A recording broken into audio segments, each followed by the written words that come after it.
On Friday, President Trump suggested that China may be stalling in the hopes that he is not re-elected.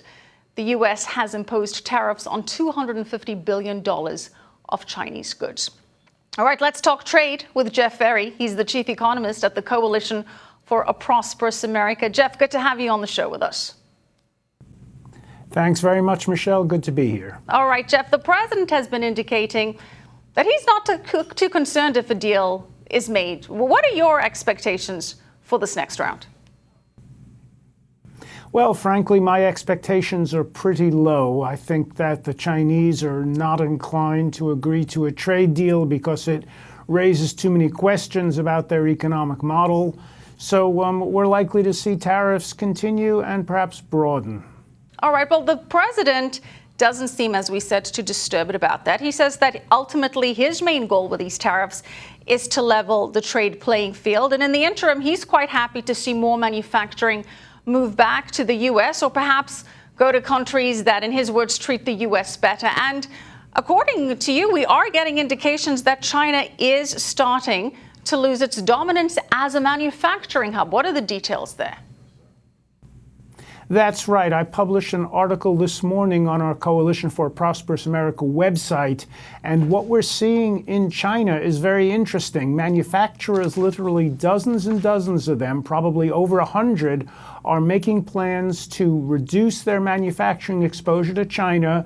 They're moving and they're opening facilities largely in Southeast Asia, most of all Vietnam, Malaysia, Thailand are very popular, also Taiwan, South Korea, the United States, and Mexico. So literally dozens and dozens of companies, including famous names like Apple and Samsung and Hewlett-Packard, and a lot of lesser-known manufacturing companies are moving out of China. This is causing unemployment in China, and it's raising questions about the Chinese economic model.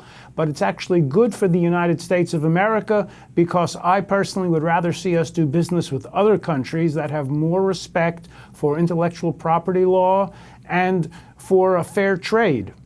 And of course, Jeff, that's been one of the Trump administration's biggest concerns. It's China's violation of intellectual property practices, its forced transfers of data when companies want to come and do business in China.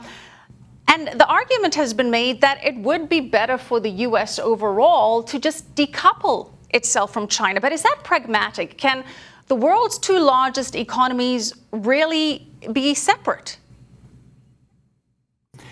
I think there's room for a lot of decoupling, and I think decoupling is an excellent idea. And look, what's happened in the last few months has proved that it can actually work. You know, when President Trump first enacted these tariffs about a year ago, people said, well, you can't change supply chains quickly. It takes years and years. Now, I happen to know that's nonsense because I was at a company called Nortel 20 years ago when we reoriented our supply chains within a couple of years. And we're actually seeing the exact same thing happening right now, where, as I say, companies are reorienting their supply chain. They're moving out of China and moving into other countries. And the reason fundamentally is the work that China does is pretty low skilled on most products, and there are plenty of other countries that can do that. So in answer to your question, if we begin to decouple from China, well, we've already begun actually, and if that process continues and accelerates, that will be good for us globally, and it will be good for us in the U.S. because a portion of the manufacturing will come back to the United States, creating jobs and prosperity here, and that's exactly what we need.